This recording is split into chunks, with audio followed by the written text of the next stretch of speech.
Journey into Space.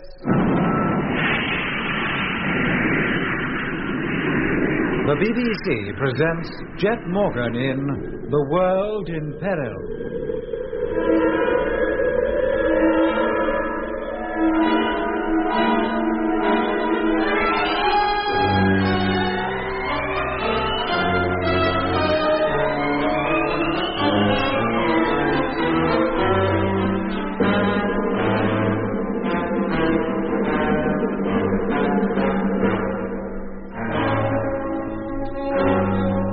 Jet and his crew, with the former lunar controller as their prisoner, have escaped from asteroid 734 and, in a Martian long-distance space sphere, are heading back to the Red Planet. There they hope to make a landing near the Discovery and, with the aid of the Earthship's radio, contact home and warn them of how the Martians intend to conquer the Earth by hypnotizing its inhabitants with the aid of television. The journey from the asteroid back to Mars took 3 days. The sphere was not followed, neither were there any Martians or conditioned Earthmen waiting to greet Jet and his crew. So Jet, taking Lemmy with him to operate the radio, lost no time in leaving the sphere and getting out to the Discovery. They decided to enter the ship by its main door, which, to Jet's surprise, was found to be open. Climbing the ladder now. Oh, this is just like coming home after a long, wet, dull holiday. Oh, blimey. Now what? You wait till you get up here and you'll see. Well, I'll be. What is it, Jet? What's wrong? The inner door is open, too. The airlock, you mean? It's an air unlock now. But that's impossible. One door must always be shut. The others can't open unless it is. Impossible yet. And both of them wide open, as large as life. Well, that puts paid to taking our suits off. I can still manipulate the radio. I could do that with boxing gloves on. Well, let's get into the cabin and see you do it. I'll lead the way this time. Up you go, then. Good grief. Not more trouble. Wait till you get up here and you'll see. What is it this time, Jet? Oh, blimey. The bailiffs have been. But for Pete's sake, what's going on over there? Is the radio out of action? Out of action, nothing. There's no radio here. What was that? In fact, there's very little of anything here. The whole place has been stripped. Equipment, bunks, lockers. There's nothing but bare walls. Everything's gone. How about the cargo hold? Have they cleared the stuff out of there, too? The cargo hatch is wide open. I should think it's almost certain that they have, but we'll go in there and make sure. Come on, Lenny. Yes, mate. Hello, Mitch. Well? Everything's gone. Land truck, food, oxygen cylinders, water. Even the cigarettes. And the old microfilm library. Well, what do we do now? Well, do you think they ripped out all the gear from the wrecked freighter, too? I don't see why not. But everything was intact the last time we looked in, even though the wreck had been lying there for more than a year. Maybe they thought the stuff would be unserviceable. That freighter took a nasty bump. Still, the radio was working, after a fashion. Frank was using it. But on less than a quarter of its normal power. Its signals could never reach Earth. Maybe it could if you repaired it. I never got a chance to find out what was wrong with it. I didn't even go in there. Well, we'll go in now. If it's still there, you can look it over. Well, if you say so. I'm willing to try anything. Did you hear that, Doc? Yeah, but be careful. That freighter is at least half a mile away. We don't want you wandering too far from this ship. Then bring the ship nearer to the freighter. I keep forgetting how maneuverable this thing is. Okay, Mitch. We'll take off, rise just a few feet, and move over to alongside the wreck of old freighter number 2. Roger. Here we go.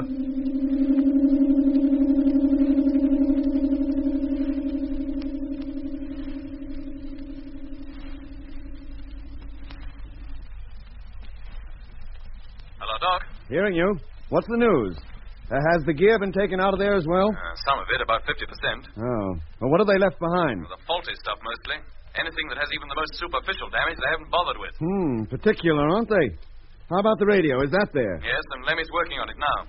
You mean they didn't rip out the power packs? Only the main ones, the emergency packs, the storage batteries they left behind. And how long will they last? How about it, Lemmy? What hopes? With half the gear ripped out, we've got no means of recharging them. Then we'll have to find some other way. Well, there's only one way I can think of. What's that? The 2 freighters we left in free orbit. What about them? Well, their radio should be working all right. But they're not strong enough to reach Earth either. Well, they would be if I coupled this job to one of them. We've got no power supply problem out there. That sphere would get us out into the same orbit as the freighter, wouldn't it? Of course it would. But how long would it take to disconnect this lot from here? Well, not long. Couple of hours at the most. It'll be dark by then. Well, if I had help, I might even get it done before dark. Very well. I'll get Mitch and Frank over here to give you a hand. Well, I could do with 3 people. I can't spare 3 people. 2 must stay in the sphere so long as the controller's in there. Well, then, we'll have to think ourselves lucky there's still some tools left in this place. We couldn't rip out that gear with our bare hands. Hello, Mitch. Yeah, Doc. Look, it's getting dark. Whether you've finished or not, you must come back now. We have finished. Lemmy and Frank have just lifted the main transmitter out of its bed, and we'll be over to the sphere with it in just a couple of minutes. Good. Oh, come on, Mitch. There's you nattering and me and Frank standing here like a couple of lemons. I'll be right with you, Lemmy. Doc, get ready to let us in. We're coming straight over. Right. Now, Lemmy, what do I do? Well, get down the ladder and get ready to receive this lot as we pass it down. And be careful with it. It's the only one we've got. Is it all secure now? Yes, Jack. So long as we don't accelerate too quickly, she'll come to no harm. Then stand by for takeoff. Climb to 1,000 miles, Frank.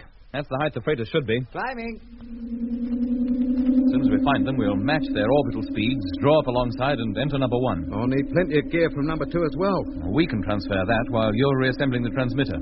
Let's hope it works when you're through. Yeah. Are you casting aspersions on my prowess as a radio engineer? No, Lemmy. But if it doesn't work, if we fail to contact Earth, we might as well give up our home planet as lost.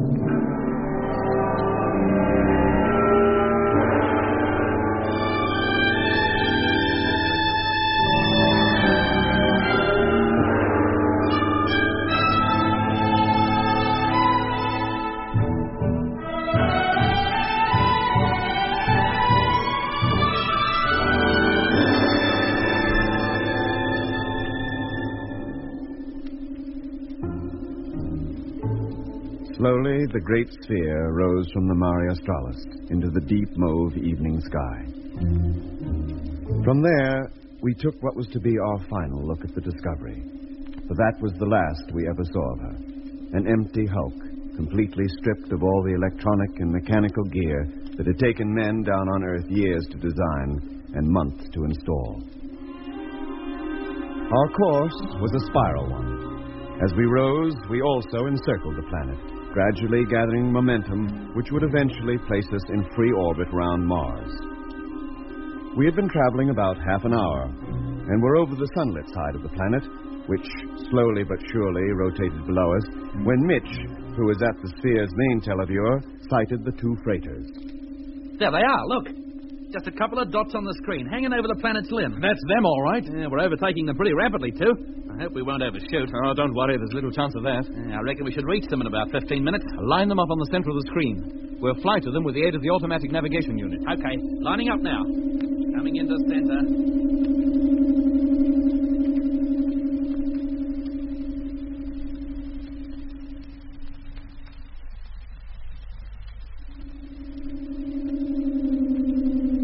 Slowly does it, Frank. We're almost on their tails. 200 yards, 175, 150. Slowly.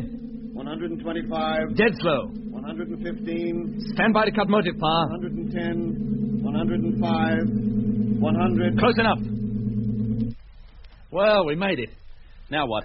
Well, we transfer to number 1. What, all of us? Yeah. But how about the lunar controller? Wherever we go, he goes. Goodness knows what he'd get up to if we left him alone in this sphere. Meanwhile, we've no time to lose. We've already lost half the day's grace we set out with. If anybody is pursuing us from 734, they'll be here in about 12 hours. That doesn't give us much time, does it? Now, get your suits on. Frank. Sir? Call the controller. Tell him to come down to the main deck and bring his suit with him. Yes, sir. And all be sure to bring a safety line. I don't want any of us to go drifting off into space at this stage. Well, this ship doesn't seem to have been tampered with. That we'll find out. Is everybody over? No, Lemmy's just coming across now, towing his precious transmitter. Everybody okay? All right. Well, let's open the main door and get inside.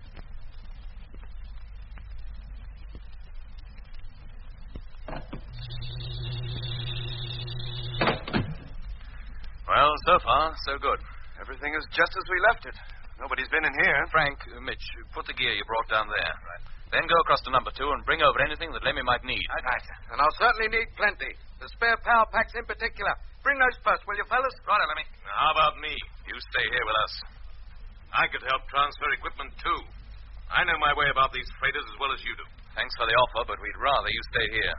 If you really want to help, you can give Lemmy a hand. Pass him tools as he needs them. You still don't trust me, do you? No, I don't.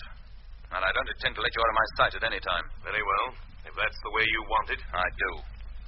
So you can get your suit off and stow it away.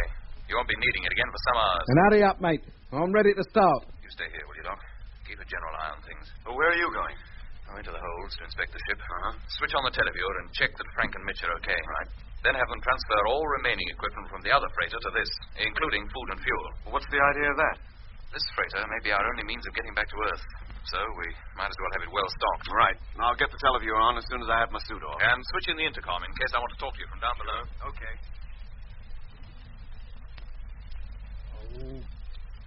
Get in, you. That's it. Hey, you. That spanner. Let's have it. This one? That's it. Now, hold that. So, well, that's all right then. Now, don't touch that other one, or you'll very likely knock yourself out. How much longer, Lemmy? It's 10 hours now. Well, not long yet. I've had to disconnect some of the remote control circuits. Was that necessary? Well, I needed the wire. And what difference does it make? The Discovery won't be remote controlling anything anymore anyway. Did I do wrong? I don't care what you do, so long as you contact Earth before any Martian sphere, asteroid, or any other craft that might be trying to overtake us gets here. Time's running out fast. Oh, just a couple of minutes, Jet, and I'll be turning around. Here, you. Get hold of that. Hold it yourself. Well, you're a fine help, ain't you? It's quite harmless. Look. Oh, blimey. We must have got a couple of wires crossed or something. Here. Now, wait a minute. Input 1 to point 4. Oh, yes, there. Now we should be all right. Switch her on, Jet. See what happens. She's on. Now, the receiver. Receiver on. And they both seem very lively. Now, see what aerial current we can get out of the transmitter. Oh, bags. It seems like Bob is our uncle after all. Fleet Control calling Space Fleet. Have lost Hey, contact with you. Blimey, we got something. It's Earth. It's Control calling us. Oh, knew they wouldn't give up all that easily. Well, reply to them. Give us that chance. I've got to tune the transmitter first. I'm not even sure that it works. Well, then hurry up and tune it. I'm doing it, and I. Well, that'll be Mitch and Frank back from the hold. Well, that's that. Every movable thing from number 2 has been transferred to here. Fuel, food, everything. Oh, I thought we'd never finish. Hey, what happens to number 2 if we do go back to Earth in this crate? We leave it behind. Do we have to? No, we have no choice, Frank. With the Discovery out of action, we can't control it. And there's only enough gear to modify one freighter, this one, for manual control. No, number 2 will have to stay. Well, it's not going to be very comfortable traveling back to Earth in here. No takeoff couches, not even a bed to sleep on. Virtually no room at all. And we sleep on the floor. Hello, Earth. Space Fleet calling. Repeat. Space Fleet calling. Sounds like Lemmy's trying out the transmitter. Well, let's get over there. No, Mitch. Jet wants you on the televiewer. Oh, very well. But let me know if Lemmy gets through. Yeah, you bet. Hello, Earth. Space Fleet Freighter number 1 calling. Picked up your call a couple of minutes ago. Can you hear us? Have most urgent and important message for you. We must establish contact. It's a matter of life or death. Over. How long before you're likely to get a reply? Well, if they answer immediately, they receive us. About 8 minutes. Let's hope they do. Who's that on the televiewer? Oh, Mitch. He's just checking up on the position outside. Now, you keep your mind on your own job. And thanks for all you've done so far. Well, that's all right, mate. What else could I do?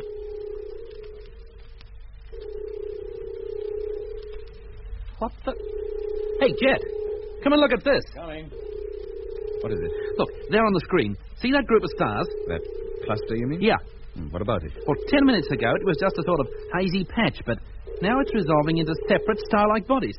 There must be dozens of them. They must be approaching us. Yes, of course, which means they can't be stars. Hello, freighter number 1, Control calling. That's Control. They heard us. I'll be back in a minute, Mitch. Roger. Control calling freighter number 1. Have received your call, but very faintly, strength 1. It is difficult to understand what you are saying. Could you repeat your message, please, and boost the power of your transmitter? Well, Lemmy, can you? No, Jet. I can't. It's working flat out. Then call them again. Repeat everything twice. And speak clearly and distinctly. Don't I always? Hello, Control. Hello, Control. Received your call, Strength 2. Strength 2. I am working at maximum strength.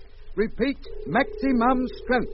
Now, Mitch, Very about those objects on the screen. Yeah, they're getting bigger all the time. Isn't that so, Doc? It certainly is, Jet. That cluster has spread out quite a bit since Mitch called me over here. It seems to be made up of dozens of objects.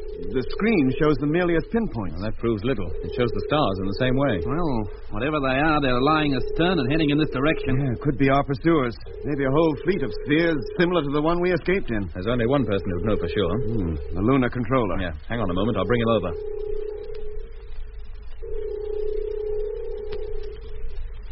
Well, what are they? Are they spheres? No. Asteroids. Struth!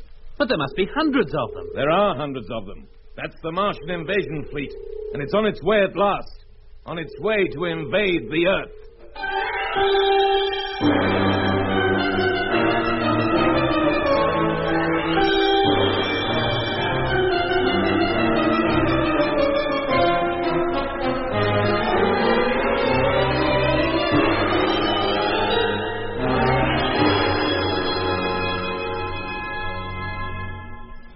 So they're on their way. Yes, Captain Morgan. And there's nothing you can do to stop them. Maybe there's nothing we can do to stop their reaching Earth, but there might be plenty we can do to prevent their conquering it. And what if this ship is lying directly in their path? No, it won't be for long. We're encircling the Red Planet ourselves. 2.5 hours from now, we'll be on the other side of it. And 5 hours from now, you'll be back in this position. And those asteroids will be much closer. Are you suggesting they'll hit us? It's 1,000 to 1 chance. Not if the speed of that asteroidal fleet has been so calculated that it will be in this precise spot at exactly the same time as we are. What? Hey, Mitch. Yeah? Figure out the speed of approach of those asteroids. I want to know to the nearest minute when they'll reach this position. I also want to know what our new position will be at that time. Right. And Lemmy. Yep. Have you heard from Earth yet? No, mate, not a twitter. How long since you last called? 12 minutes. We should have had a reply by now. Then call them again and keep calling. Right. Hello, Earth. Space Fleet Freighter number 1, calling Earth. Have not heard from you. Hello, Earth. Space Fleet Freighter number 1, calling Earth. Have not heard from you. Which means that fleet of asteroids will be in the position you mentioned in 13 hours.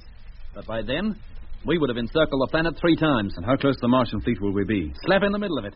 If the ship hasn't been crushed to pulp by collision with an asteroid by then. Do you think they really would collide with us? Well, that seems to be their intention. Then we must change our position. Go into a closer orbit. They daren't go too near the planet. What's the fuel position, Midge? Well, if we use it to change orbital speed, we'll never have enough left to go back to Earth. If we ever intend to go. Well, that is the intention. But more important is getting the message about the invasion fleet through to Control. Hello, Space Fleet. Hey, listen. Control calling Space Fleet. That's Control now. Not heard from you for more than an hour. Your signal was very weak. Did you increase the power of your transmitter? If not, will you please do so? Oh, blimey. They're not hearing us at all now. So much for getting your message through. And the invasion fleet is getting nearer all the time. Well, there's no need to gloat over it, mate. I'm not gloating, merely stating the fact. Keep trying, Lemmy. Don't give up. No, chap. Hello, Earth. Space Fleet Freighter number 1, calling Earth. If we use Hello, every Earth. scrap of fuel we have, Space what speed Fleet would we Freighter reach? number 1, Well, you'll have to give me time to work it out. Oh, I don't want an exact figure, not at the moment. Well, roughly, I'd say 30,000. And what's the speed of approach of that fleet? Slightly more, maybe, not much. What's on your mind, Jeff? We'll play for time. Use every bit of fuel to obtain maximum acceleration. With what object? With the object of staying ahead of that Martian fleet for as long as possible. It'll also put us on course for Earth. Oh, but they're bound to overtake us eventually. But it'll take some time. Days, in fact. Well... In which time we might establish contact with Earth and get the message through. And what happens when we get to Earth? We'll have no fuel to slow down. We'll be able to stop. Is that important when the fate of the whole world is at stake? No, I don't suppose it is. When do we reach a favorable position to fire the motors? Well, we could have done it a couple of hours back, but now we'll have to go around the planet once more. 3 hours from now, should see a spot on. Very well, we'll get the ship ready. It'll be a risky business, Jet. With no takeoff couches and acceleration rate at maximum, anything might happen. Can you improvise some kind of couches for us? Well, I'll try. Everyone will have to lie on the floor, of course. What if we inflate our suits? Use them as air cushions? Yes, it might work, but they'll probably get damaged. Oh, we still have the Martian suits. I'll see what I can do, but I'll have to rip out every piece of metal, the microphones, heat controls, and so on. Won't do to have anybody lying on anything hard, no matter how small. Well, Frank can help you. Very well. I'll get him onto it right away. Say, Jet. Yeah? These asteroids, they're closer to the horizon. They'll be out of sight soon. Oh, they'll appear again, just as soon as we've encircled the planet once more.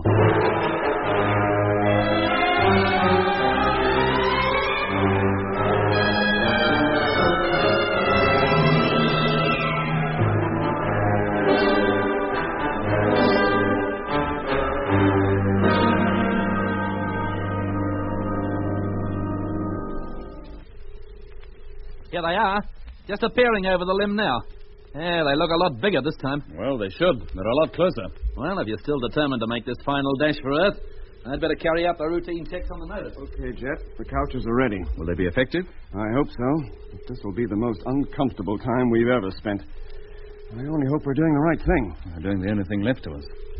I suppose so. Now, carry out your routine checks, will you, Doc? And let me have the results as soon as possible. Right. Meanwhile, I'll get over to Lemmy and give him his final instructions. Oh, hello, mate. Those zombies in sight yet? Yes, they are. We'll be underway soon. Well, what happens to the radio once we're accelerating? I can't remote control this job as I could in the Discovery. This transmitter will still keep working while the motors are firing. Well, of course it will, why shouldn't it? But you don't expect me to stay here, do you? I'll sink through the floor up to me knees. Of course not. Does that recorder work? Oh, I don't know. I haven't tried it. But don't see why it shouldn't. Yes, it works. Good. Now, take part of the tape and make it endless. Can you do that? What, make a loop of it, you mean? Yeah. What for? I'll record the message we want to send. Then you'll set the tape so that it keeps repeating itself over and over again. Oh, yes. Feed it into the transmitter. Yeah. And leave it running the whole time the motors are active. Right. And no matter what happens to us, Earth may hear us and take the necessary action. How long will it take you to fix that up? Oh, about 10 minutes. Now, get on with it right away. We haven't much more time than that anyway. Right, here goes.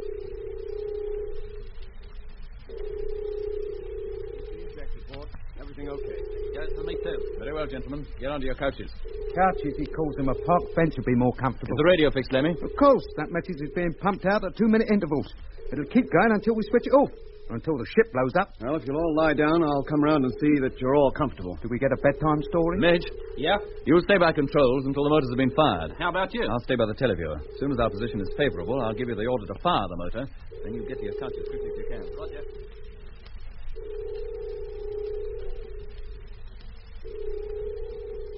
Centering up. Stand by, Mitch. Standing by. Stabilizer. Contact. Those asteroids are so close now, they're beginning to look like solid objects. Well, that's what they are, aren't they? Everybody set? Okay, sir. I'm all right. Me too. And stand by for firing. Coming into center.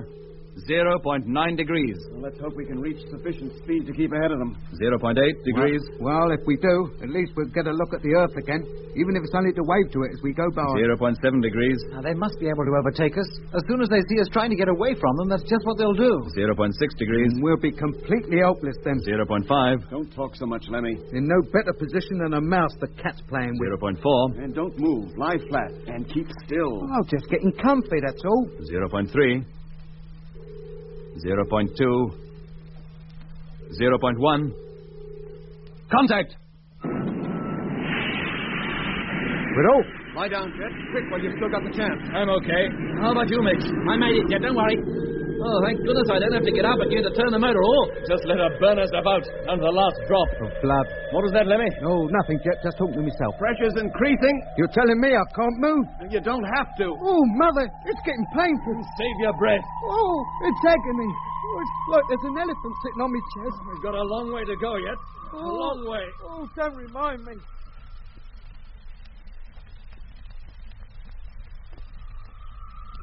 Between fire to go now. The fuel has almost begun. Can you see the gauges, Mitch? No, I can't. Oh, we seem to have been accelerating for hours. For days, you mean? Oh, won't she ever stop? Oh, thank goodness. Oh, it's over. The fuel's burnt out. Everybody okay? Yeah. When I get up from here, I'll bet I'll leave an impression in the floor you could take a plaster cast from. Mr. Evans. Evans. I don't think he'll reply for a while, Jet. He's out cold. I'll attend to him in a few minutes. I don't think I could get myself up off the floor for the moment if I tried. Everybody stay where you are. Don't move for at least 15 minutes. And how about those zombies? Did we get away from them? I don't know, Lemmy. If we didn't, there's nothing we can do about it. We've played our last card.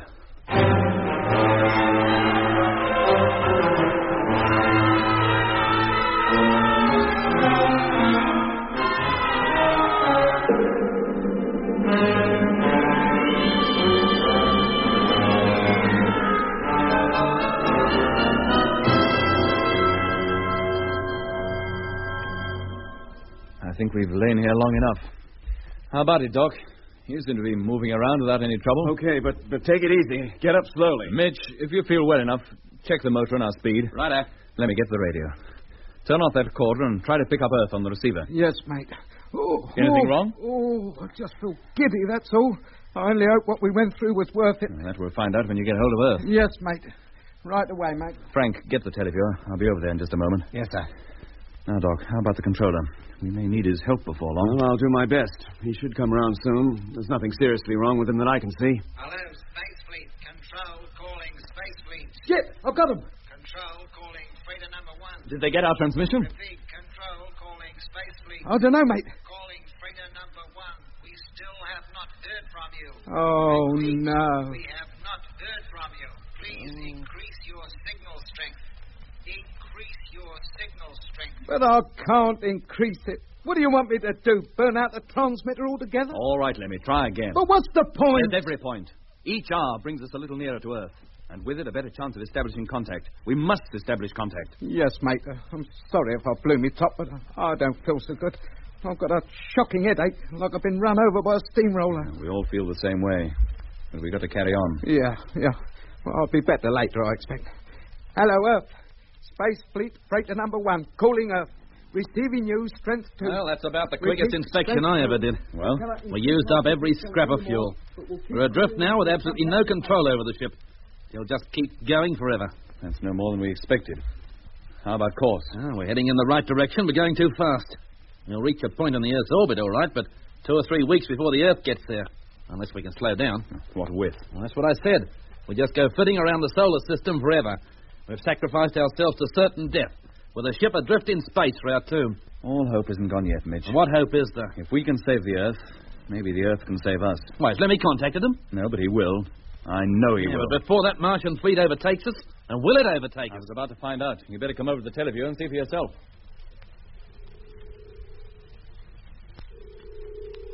How's it going, Frank? Oh, they're definitely close as yet, but not nearly as close as they would have been hadn't we fired the motors. Well, that's something. They better take a check on their distance from us. Switch on the radar, Frank. Radar on. As soon as she warms up, we'll figure out exactly how long we can hope to stay ahead of those asteroids.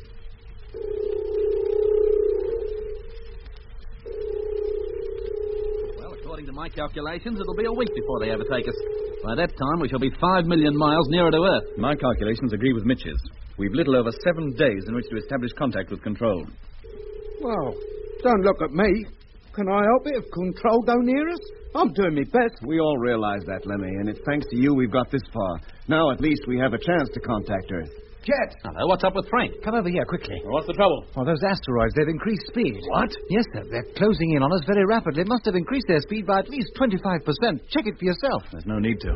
I can tell they're closer by the size of the images on the screen. Yeah, they mean to overtake us, all right. And they'll be on us in less than a couple of days. If they go on increasing, it'll only be a matter of hours. Oh, blimey.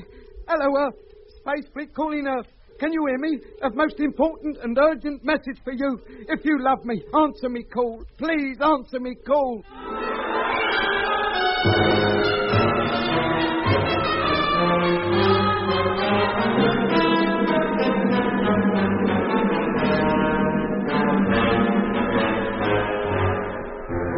That was episode 17 of Journey into Space. Taking part in this recording were Andrew Foles as Jet Morgan, Alfie Bass as Lemmy, Guy Kingsley Pointer as Doc, and Don Sharp as Mitch. Other parts were played by David Jacobs and Alan Tilton. The orchestra was conducted by Van Phillips, who also composed the music.